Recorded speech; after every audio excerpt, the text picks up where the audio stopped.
नमस्कार, कुमार रोशन, राष्ट्र today news. और अभी हम आए हुए हैं हमारे खास एपिसोड, खास मुलाकात में चेयरमैन साहब से मिलाते हैं, खाद्य विभाग के विद्यानंद विकल जी से हम बात करते हैं कि सर, आपने जो कोरोना काल में गरीबों के बीच में जो सहायता किया, राशन प्रदान किया, बाहर से जो भी आए, इसके बारे में सर 2 शब्द हमारे चैनल के माध्यम से बताएं। हाँ सर।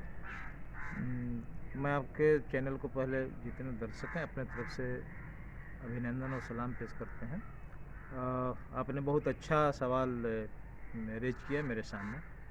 आप जानते हैं कि कोरोना का प्रभाव आज भी तेज़ गति से बढ़ रहा है और प्रारंभिक दौर में जब शुरू हुआ था मार्च में, तो लॉकडाउन के टाइम में सबसे बड़ा संकट हमारे सामने, देश के सामने, राज्य के सामने आया और उस समय हम लोगों ने बहुत बड़े पैमाने पर काम किया।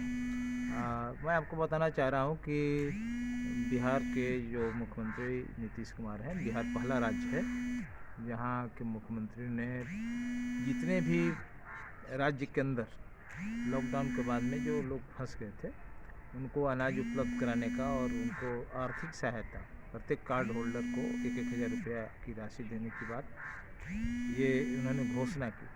तो इस राशि को और फिर जो 5 किलो अनाज पर यूनिट जो देना था, हम लोगों ने उसको आयोग के माध्यम से प्रशासनिक अधिकारियों के साथ तालमेल करके हम लोग दिलवाने का काम किया। अगर हम लोग नहीं रहते, एक्टिव नहीं होते, तो निश्चित रूप से खैरात के जो अनाज होता है और निश्चित रूप से हर क्षेत्र में कुछ ना कुछ बिचौलिए हैं, वो उनके नज़र था, गलत नज़र था, वो दूसरे जगह डाइवर्ट कर सकते थे, लेकिन हम लोगों ने एकदम टाइट हो गए और नतीजा क्या हुआ कि सारे लोग के पास में राशन पहुंचा। दूसरा बात मैं आपको बताना चाह रहा हूँ कि सरकार ने यह भी कहा कि भाई जो मजदूर बाहर में हैं, विभिन्न पेशा से काम करने वाले, पढ़ने लिखने वाले जो लोग गए हैं और वो भी फंसे हुए हैं, तो उनको कैसे मदद किया जाए। तो सरकार ने प्रति प्रवासी मजदूरों के लिए जो बिहार के श्रमिक वर्ग के लोग थे उनको 1,000 रुपया वहाँ पर अकाउंट में देने के लिए घोषणा की। तो यह भी बहुत बड़ा एक प्रोजेक्ट था सरकार का, तो इस पर भी हम लोगों ने काम किया और आपदा प्रबंधन विभाग से मिल करके, चीफ सेक्रेटरी से मिल के, मुख्यमंत्री के सचिवालय जो है वहाँ से मिल करके हम लोगों ने काम किया। हम अपने नंबर को जारी किया और मैं आपको बताना चाह रहा हूँ, हमें बड़ी फ़ख्र है कि वो नंबर हमेशा मैंने सुबह से शाम तक, रात में 2 बजे 3 बजे तक काम करते रहा। जब तक हम जागे रहे, लोग मैसेज देते रहे, लोग कॉलिंग करते रहे, सबका जवाब देना, मैसेज के जवाब देना, ये सारा काम हमने किया और उसका बड़े पैमाने पर न सिर्फ देश के विभिन्न कोनों में फंसे हुए बिहार के लोगों को, बल्कि देश से बाहर श्रीलंका मैं कह रहा हूँ, नेपाल में, काठमांडू में जो मजदूर फंसे थे 50,000, वो भी हमारे पहल से आए और साथ ही साथ दुबई और अबू धाबी में, सिंगापुर में भी जो लोग थे उनको भी मदद मिला। तो हमारा आज भी ये जो नंबर है वो नंबर पर रोज़ कुछ ना कुछ फ़ोन आ रहा है और खुशी की बात यह है कि जब मुख्यमंत्री जी जीत गए, चुनाव जीत गए और नेता दल का घोषित किए गए, तो वो सारे नंबर से मेरे पास फ़ोन आ रहा है कि आप नीतीश जी बोल रहे हैं। तो हमको बताना पड़ता है कि मैं विद्यानंद विकल बोल रहा हूँ, ये नंबर मेरा है और उस समय भी यही नंबर जारी हुआ था। तो वो लोग धन्यवाद भी देते हैं, खुशी भी इजहार करते हैं, बधाई देते हैं और कुछ लोग अभी भी जो है, जो असंतुष्ट है, वो लोग दूसरा बात भी बोलते हैं। तो सर, यहाँ पे बात आ रही है कि यहाँ जो मजदूर आए बाहर से, जो इतने भी आदमी को आपने राशन प्रदान किया, उन्होंने आपको एक नाम दिया गरीबों की मसीहा। इसके बारे में सर क्या कहना है सर? निश्चित रूप से मैं आपको बता रहा हूँ कि मसीहा तो आदमी नहीं होता है, लेकिन जब काम करते हैं लोग और उनको बेनिफिट मिलता है तो लोग आदमी को ही भगवान मान लेते हैं।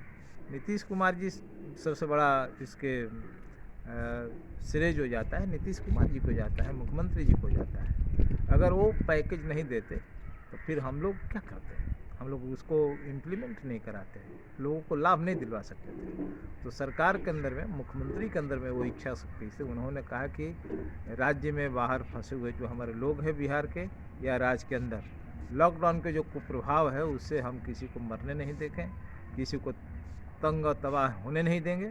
इसलिए उन्होंने बड़े पैमाने पर राहत राज्य कोष से उन्होंने दिया। हम लोग उसको लोगों तक पहुंचाने का कोशिश किया। इसी को लोग माने कहीं कहीं मसीहा शब्द का इस्तेमाल कर देते हैं, समझे कि नहीं। लेकिन हम ये कह रहे हैं कि मुख्यमंत्री भी अपने काम से संतुष्ट थे, इसलिए तो एनडीए और मुख्यमंत्री फिर आज शपथ भी लेने जा रहे हैं, सरकार में वापस आई। और हम भी बड़ी फक्र के साथ कहना चाह रहे हैं कि गरीबों के लिए जो हमने काम किया लॉकडाउन में, और आज भी लगातार काम जारी है, उसका प्रतिफलन तो है कि वोट में भी दिखाई पड़ा। और इसीलिए बड़े पैमाने पर वोट ला करके हम लोग सत्ता में आ रहे हैं। वैसे विपक्ष जो उस समय कुछ नहीं किया, विपक्ष का एक भी आदमी, यहाँ तक कि लेफ्ट जहाँ तक है वो भी जाना जाता है गरीबों के लिए, लेकिन कहीं नहीं निकला इस बार। कोरोना के सबसे ज़्यादा मार जो है, जो युवराज लोग बने हैं उनके ऊपर भय सता रहा था, लेकिन मौका जब आया तो उल्टा प्रहार करने का, ये सब करने का प्रयास कर रहे हैं, लेकिन वो चला नहीं, समझे कि नहीं। और सर कैसा लग रहा है सर आज बिहार में, समझिए कि बिहार के मुख्यमंत्री फिर से शपथ ग्रहण 7वीं बार करने जा रहे हैं, इस पे सर क्या कहना है सर? आज बिहार के लोगों के अंदर में बड़ी खुशी है, इसलिए कि चुनाव के समय में ही मैं बताना चाह रहा हूँ कि जो 90 दशक के अपराधी सामंती ताकतें थी, जो गठजोड़ था, उसका नया अवतार के रूप में सामने आ रहा था। और ठीक उससे ज़्यादा आक्रामक तेवर में मैं आपको बता रहा हूँ कि राघोपुर विधानसभा में एक रविदास जाति के एक लड़के को, उसके परिवार को इसलिए बुरी तरह से ठीक चुनाव से एक दिन पहले पिटाई की गई कि उसने कहा कि हम तीर को या एनडीए को वोट करेंगे, तेजस्वी को वोट नहीं करेंगे, इसलिए पिटाई किया गया कि तुमको करना पड़ेगा। फिर मैं आपको बता रहा हूँ राजा पाकड़ का सहदेई बुजुर्ग जो गांव है, उस गांव में एक राजदेव राम के मैंने मोटरसाइकिल चढ़ा दिए देह पर, उनके पैर टूट गया ठीक चुनाव से एक दिन पहले।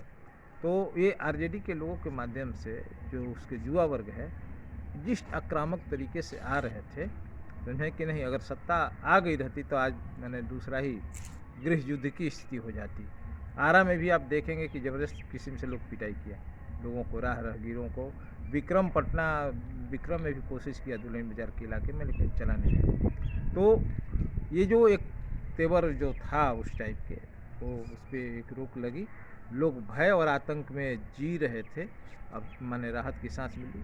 निश्चित रूप से आज 4:30 बजे के बाद में मुख्यमंत्री जी का शपथ ग्रहण होगा, नई मंत्रिमंडल सेशन में आएगी, आज से गठन हो जाएगा। तो लॉ एंड ऑर्डर को जो चुनौती के रूप में लोग पेश कर रहे थे उसके सामने निश्चित रूप से शिनाख्त करके उनको दोषियों को दंड देना चाहिए, स्पीडी ट्रायल करा करके। ये सब काम यदि हो गया तो फिर अमन और शांति जो है बिहार में कायम रहेगा, लोगों में खुशी है। सर अपना परिचय बता दें। मैं विद्यानंद विकल बिहार राज्य खाद्य आयोग के चेयरमैन हैं और नीतीश कुमार जी के मैंने सबसे एक मजबूत सिपाही हूँ। इसी तरह खबरों के साथ बने रहिए राष्ट्र टुडे न्यूज़ कुमार रोशन पटना के साथ।